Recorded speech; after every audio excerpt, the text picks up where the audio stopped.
ఏదైతే పహల్గామ్ ఉగ్రదాడి తర్వాత భారత్ ఖచ్చితంగా ఆ పాక్ని గుణపాఠం నేర్పాలా, పాక్కి గుణపాఠం నేర్పితేనే ఇంకొకసారి ప్రపంచ దేశాల్లో ఎలాంటి ఉగ్రదాడులు చేయకూడదనే ఒక సంకల్పంతోనైతే పహల్గామ్ ఉగ్రదాడి తర్వాత ఏదైతే ఆపరేషన్ సింధూర్ అనే ఒక నామకరణం చేసి మరి ఏదైతే ఉగ్ర స్థావరాలు కావచ్చు వాటిని పూర్తిగా నేలమట్టం చేసింది అని చెప్పేసి మనకైతే అందరికి తెలిసిన విషయమే. సో దాదాపు 23 నిమిషాల్లో 9 ఉగ్ర స్థావరాలను అయితే నేలమట్టం చేశారు ఇండియన్ ఆర్మీ అని చెప్పేసి మనందరికి తెలిసిన విషయమే. కాకపోతే ఏదైతే భారత్ ఈసారి కొట్టిన దెబ్బ అయితే చాలా సాలిడ్గా తగిలింది.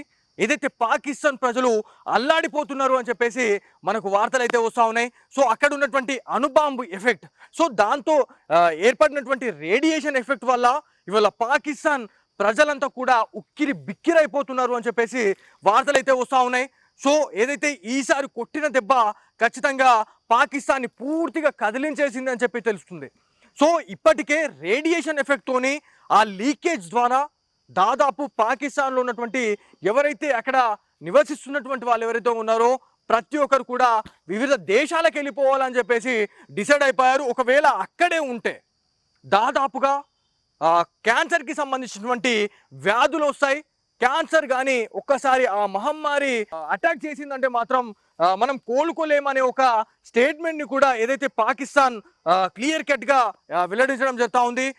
ప్రపంచ దేశాలకు మా గురించి అయితే ప్రేయర్ చేయండి అని చెప్పేసి పాకిస్తాన్ వల్ల ముసలి కన్నీరు కాలుస్తుందని చెప్పి తెలుస్తూ ఉంది. సో ఇందులో భాగంగానే ఖచ్చితంగా ఆపరేషన్ సింధూర్లో భాగంగా అణు స్థావరాలపైన అయితే భారత్ దాడి చేసిన తర్వాత ఏ రకంగా పాకిస్తానీలు అల్లాడిపోతున్నారు అనే దానికి ఇది ఒక నిదర్శనం అని చెప్పుకోవాలా. సో ప్రపంచ దేశాల నుంచి సైంటిస్టులు అక్కడికి వెళ్ళి అసలు ఇది ఏదైతే ఈ లీకేజ్ అవుతున్నటువంటి రేడియేషన్ ఏదైతే ఉందో అది నిజమా కాదా అని చెప్పేసి నిర్ధారించడం కూడా జరిగింది. అది అబ్సల్యూట్లీ రైట్ అని చెప్పేసి ఎవరైతే సైంటిస్టులు కూడా వెల్లడించడం జరిగింది. సో ఇప్పుడు పాకిస్తాన్ పరిస్థితి ఏంటి? సో ఇప్పటికే బిచ్చమెత్తుకుంటున్న పరిస్థితుల్లో పాకిస్తాన్ని మనం చూస్తున్నాం. సో ఇప్పటికే ఇట్లాంటి ఇన్సిడెంట్ జరిగిన తర్వాత ఏదైతే అణు స్థావరాలపైన దాడి చేసిన తర్వాత ఈ ఎఫెక్ట్ అనేది ప్రజల మీదకి వెళ్ళిపోయింది. అంటే సివిలియన్స్ పైకి వచ్చేసింది. అంటే ఇది ఎవరు చేసిన తప్పికి ఎవరు బలవుతున్నారు అని అంటే మాత్రం ఖచ్చితంగా పాకిస్తాన్ వల్లే ఇదంతా. ఎవరైతే దాంట్లో ఉన్నటువంటి కొంతమంది అమాయకులు కావచ్చు వాళ్ళు కూడా ఇవాళ ఎఫెక్ట్ అవుతున్న పరిస్థితి ఉంది. సో మొన్నటికి మొన్న మనం ఒక మాట మాట్లాడుకున్నాం.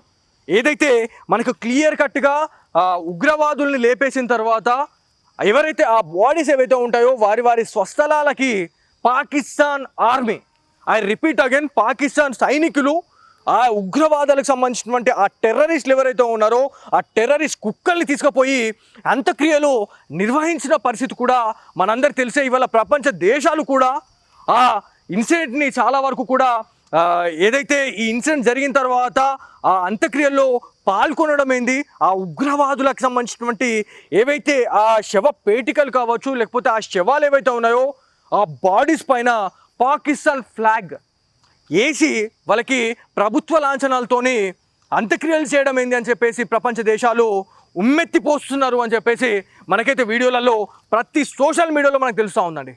సో ఇదంతా కూడా పక్కన పెడితే ఎవరి వల్ల ఇదంతా పాకిస్తాన్కి ఎఫెక్ట్ అయిందంటే ఉగ్రవాదులు, దాంతోపాటు షాడోగా ఉన్నటువంటి అంటే పాకిస్తాన్ ఆర్మీ ముసుగులో ఉన్నటువంటి ఉగ్రవాదులే.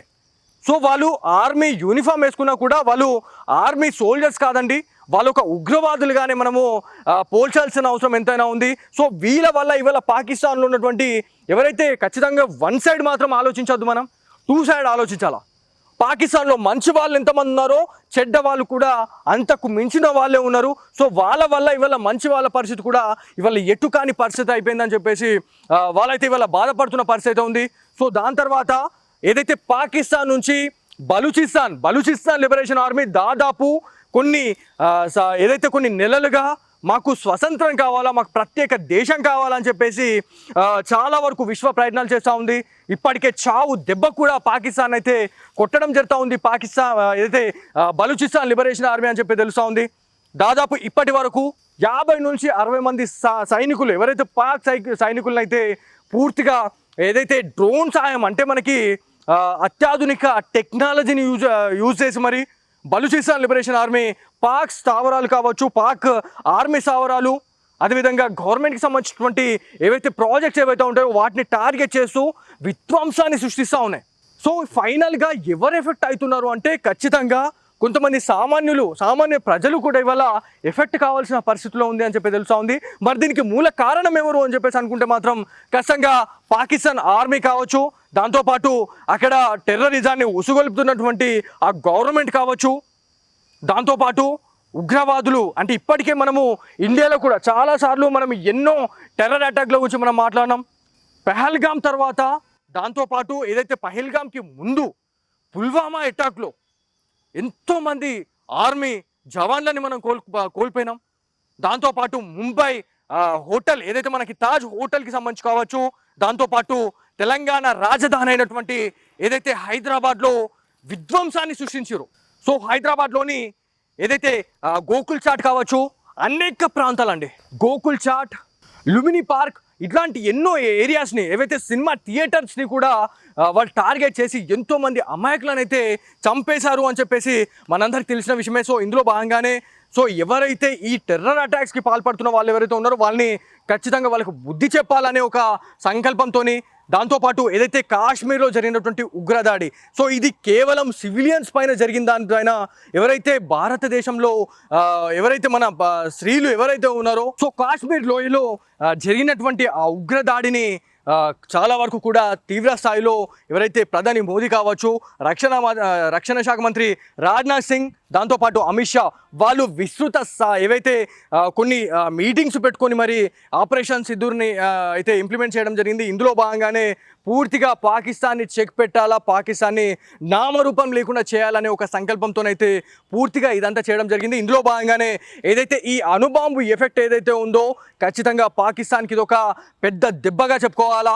ఈసారి మాత్రం దెబ్బ గట్టిగానే పడిందని చెప్పుకోవాలా. ఇప్పటికే పాకిస్తాన్లో ఉన్నటువంటి ఎవరైతే సామాన్యులు కావచ్చు, అక్కడ ఉన్నటువంటి స్థానికులు పూర్తిగా అక్కడ నుంచి వెళ్ళిపోతున్న పరిస్థితి ఉంది. ఎందుకంటే ఈ రేడియేషన్ ప్రభావం అనేది అంత తార స్థాయిలో ఉంటుంది కాబట్టి ఇవాళ భయపడి వణికిపోతున్న పరిస్థితి ఉంది. సో ఏదేమైనప్పటికీ ఈసారి మాత్రం సాలిడ్గా దెబ్బ తగిలిందని చెప్పేసి చెప్పుకోవాలి.